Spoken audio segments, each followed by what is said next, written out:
Hello, my name's Simon Vernon. I'm the head of R&D for SANS EMEA, and today I'm going to talk to you a little bit about boot up CTFs. So I'm going to go through how to get started with a CTF, the hypervisors that you use, the Slingshot operating system for the game, the SANS RCS gaming platform, and a little bit of content from one of the CTFs that we've run just to give you a bit of a demo teaser. At the end I'm going to give you some tips and tricks. But let's have a look at hypervisors to start with.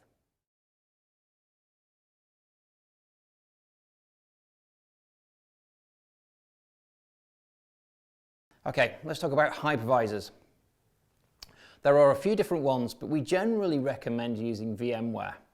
So on a Windows machine, we recommend using VMware Workstation Pro if you can get a license, or VMware Player if you want the free version. Now, if you're using a Mac, we recommend you use VMware Fusion. Now, they do a 30-day free trial, but then after that, you have to purchase the software. Now, you can make do with Hyper-V or VirtualBox, but the instructions that SANS gives out for most of their course contents and the CTF games is based around the VMware. So we're going to show you where to get VMware Workstation and VMware Fusion from, and then we're going to give you a bit of a walkthrough on how to install it and get everything ready for our installation of Slingshot.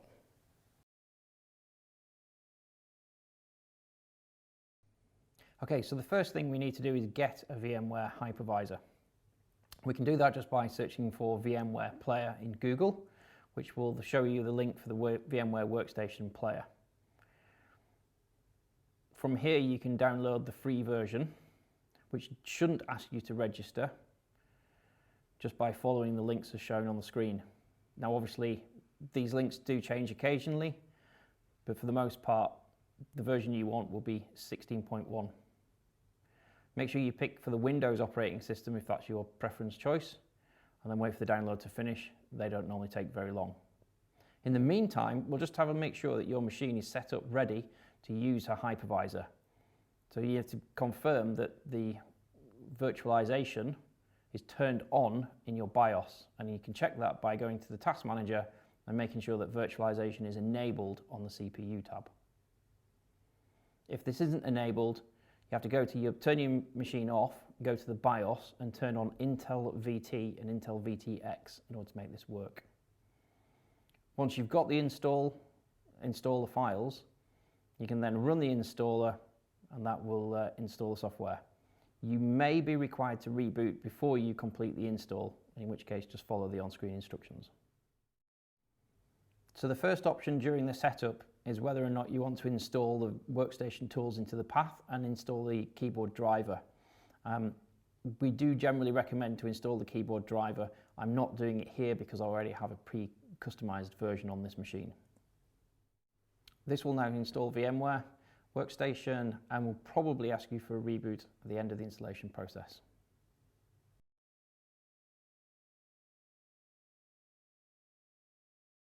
So now we've got our VMware installed, we can look at Slingshot.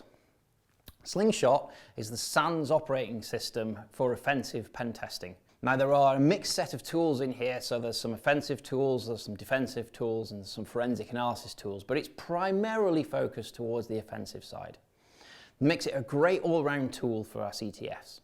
Also, when we create our CTFs, we tend to task or challenge the content that we're creating and test them inside Slingshot. So we know that you can definitely solve them. Now we need to download Slingshot for Linux. The best way to do this is just to Google SANS Slingshot, and your first link will take you to the SANS website and the download page. Now you have to be logged into the SANS website to be able to do this, so this might be an opportunity for you to create a SANS account if you haven't already done so. You can download the Slingshot by clicking on the link with the OVA, which is a special version ready for VMware. The information for the login and password is on the site, as well as the SHA-256 checksum to make sure that we've got the right content. I'll show you how to check that momentarily. Just click the link and you will get the download. Now this is a fairly big download at 8 gigs, so this might take some time depending on your internet connection. Okay, so once the file download completes, we need to verify that actually the content that we've got matches what we should have downloaded in the first place. Now you'd think Windows does this automatically, yet it doesn't. but there is a tool on your machine that allows you to check this and make sure that it's right. So browse to the directory where you've downloaded the file and then run this command, get-file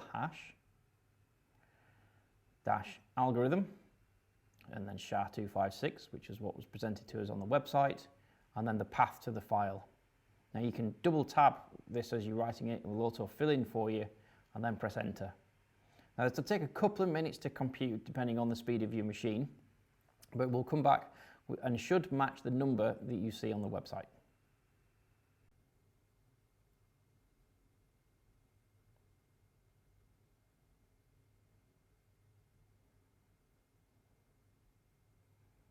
As you can see, the number matches, and therefore we know we've got the correct version and we have a complete file.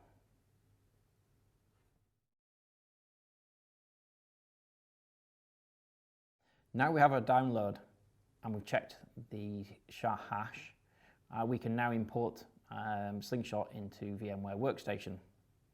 So open VMware Workstation from the shortcut in the Start menu, and then click Open Virtual Machine. Select the OVA file. Now select where you're going to store your virtual machine and click Import.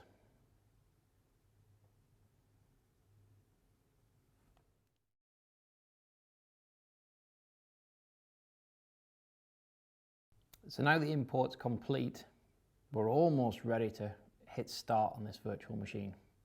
The first thing I'm going to do though is I'm going to edit the settings on here. Before I hit play, I'm going to add a little bit more RAM. And we set these as 2 gig of RAM to begin with, but if you have more on your machine available and you want to use about 50% of the available RAM on your computer, I'm going to set this to 4 in my case. I'm also making sure the network adapter is set to NAT. Once we're happy with those, we press play and our virtual machine will start. Now you may get a notification about downloading and installing updates and the VMware tools for Linux. I highly recommend you do this. It will make keyboard and mouse and screen resizing operations a lot faster.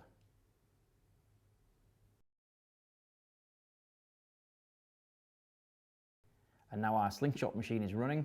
We can log in with the credentials from the website, which is Slingshot as the user and Slingshot as the password, all lowercase. So now we've got Slingshot started, there's a few things we need to do in order to customize and make our systems more usable. The first thing is you need to start with the control center. Now from here we can change our keyboard layout, which is vitally important, as having the wrong keyboard can be very frustrating during a CTF game. So first of all, let's add a keyboard. Now my locale is the UK, so I'm going to set the keyboard to the UK and click add. Make sure you then move it to the top and click close. If you don't move it to the top, it won't load it up by default. So that's our keyboard set. Next thing we need to do is configure the screen resolution if the screen resolution isn't correct, and you can do that through displays. You can select your maximum screen resolution and how many monitors you want to display. Once you've done that, we can now, with the VMware tool install that we did as part of the deployment of Slingshot, we should have the availability to full screen and move the keyboard and mouse outside of the screen quickly. Now if you can't do that, if your mouse is trapped inside the VM, you can press the Control and Alt buttons at the same time, and that will release the mouse from the virtual machine and allow you to go back to your host machine. This is a good indicator that your VMware tools is installed properly. So if your VMware is installed, you'll be able to move the mouse outside of the virtual machine desktop easily.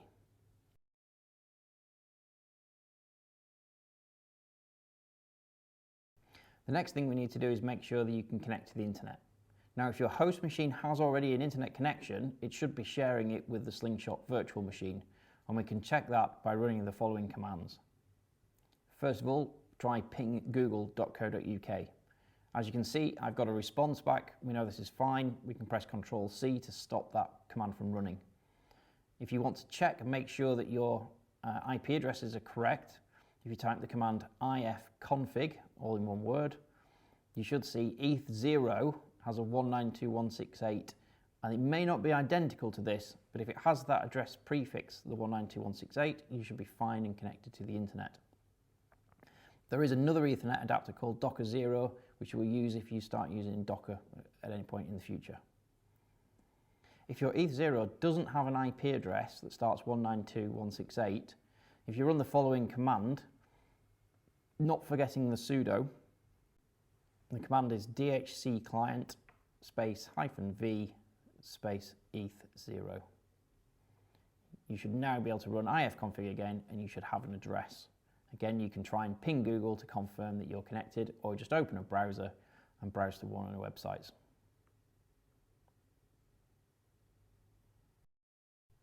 Now we've confirmed we've got an internet connection, we can move on to the next step.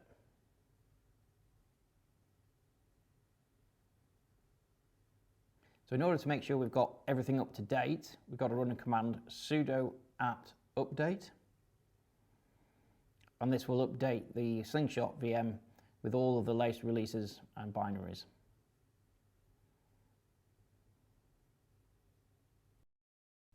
This process can take a little while. So while we're doing that, let's do the next important thing, which is change your password. Now, if you're competing in the CTF at home, this might not be as critically important, but if you're competing in a face-to-face CTF with other players, I highly recommend you change this password, as it's well known, and you don't want any other player rummaging around in your machine. So first of all, enter your current password, which is Slingshot, and then enter your new password twice, which only you know about. Once you've done that, click close twice, and you can now close the control panel. Now, the majority of Linux is based on the terminal, which is where you'll find yourself working most of the time. But if you do want to see a list of the tools that are available, if you just click Applications, highlight Slingshot, it'll give you a list of the most common tools that you'll see, some of which have a GUID front end, others that will just take you to a terminal prompt in a new terminal window. So this is quite an easy way to navigate some of the tools on the platform.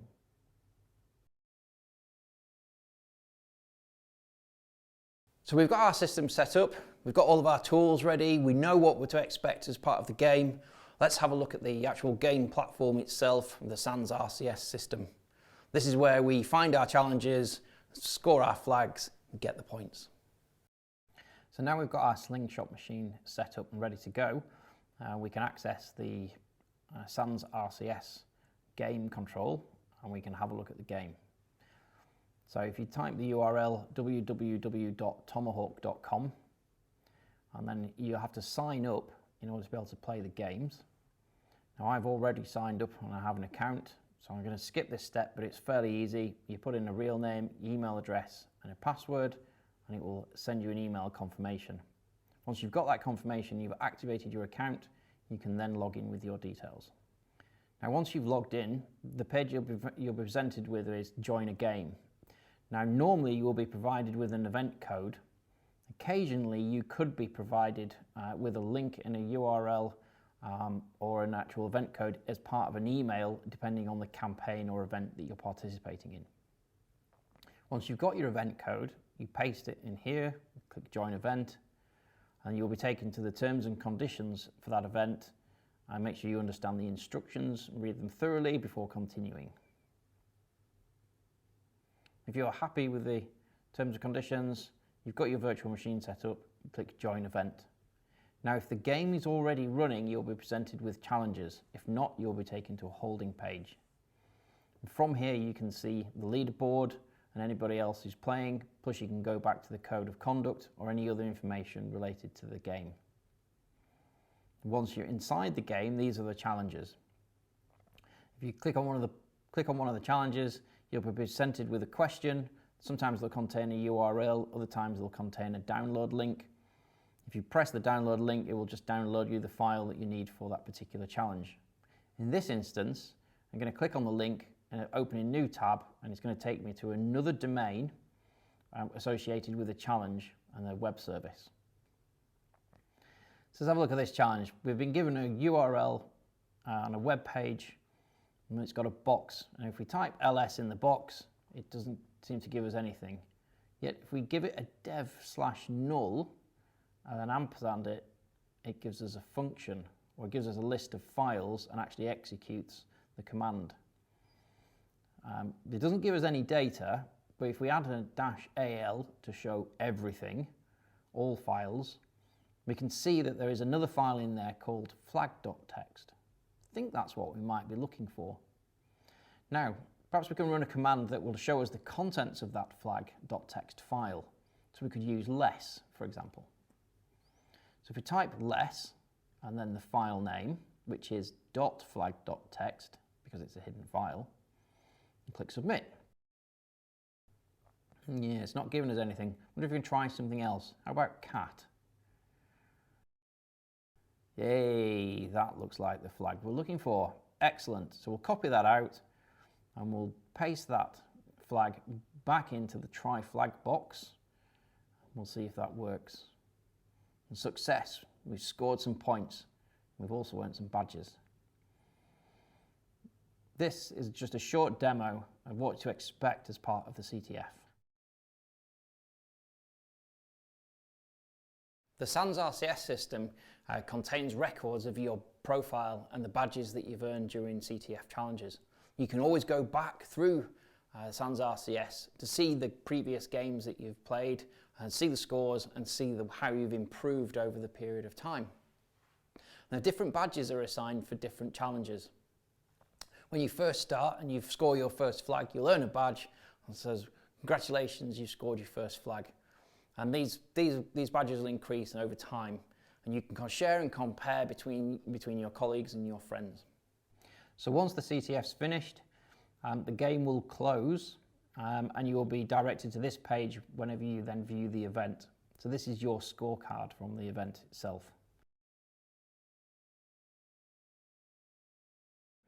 There's a couple of websites that make your life a lot easier when it comes to CTF games. And the first one on my list is CyberChef, actually provided by the National Cyber Security Centre teams. This tool is awesome for any data that you get that you need to convert. So anything from binary, hex, base 64 strings, all sorts of different formats and encryption systems can be decoded or utilised within this tool set. It's amazing. It's my first one and go-to tool whenever I'm playing a CTF game. The next one I find really useful is Explain Shell. Now, Explain Shell is good when you want to work out exactly what a command means and what it does and what the options are. So for example, in this one, I'm just going to show you a very quick and basic command, but it explains exactly what this site does.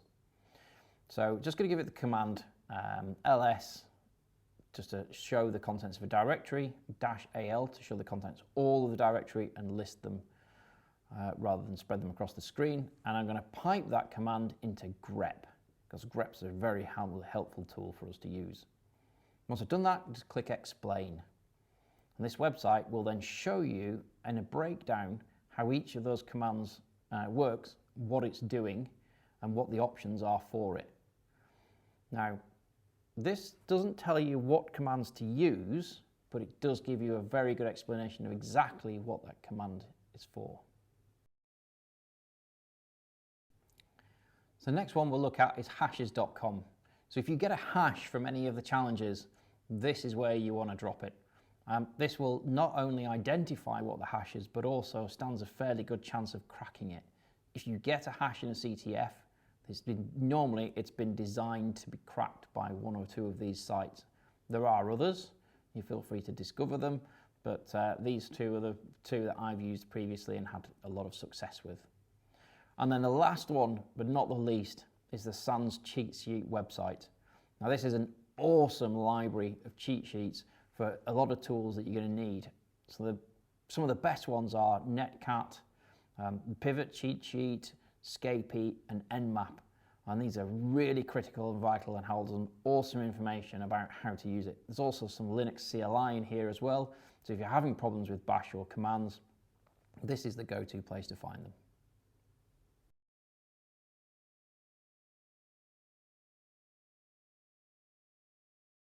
So now you've seen our demo, there's a last few hints and tips from me on how to make the most of this CTF game. Number one, use Google. There's a treasure trove of information online about how to solve some challenges. If you find a string you don't recognize, or there's a service port number that you don't know what it is, Google is your answer. It will help you massively. Number 2, not every challenge is solvable in one way. There are numerous ways you can solve some of these challenges. It doesn't matter if you spend 4 hours and 200 lines of code to get the flag. If you get the flag, you've succeeded. Number 3, don't be afraid of scripting tools. They're really useful, especially for challenges that contain a big chunk of data, for example, or it's a network service challenge. Use scripting, use Python. There's huge amounts of documentation online on how to use these tools. You'll find everything you need there. Most of the challenges are solvable by what's already in Slingshot. You shouldn't need to download or install any extra tools. You might find you're more comfortable using a different tool set, but it's not always necessary. And lastly, have fun. This is a learning experience, but it's also designed to, have some enjoyment in the process as well. Don't get too bogged down if you get stuck on a challenge. It's not going to stop you from moving on to the next one. Enjoy it and take away the learning. Well, thanks for listening. I hope what you've seen today you find useful. I'm Simon Vernon, SANS R&D.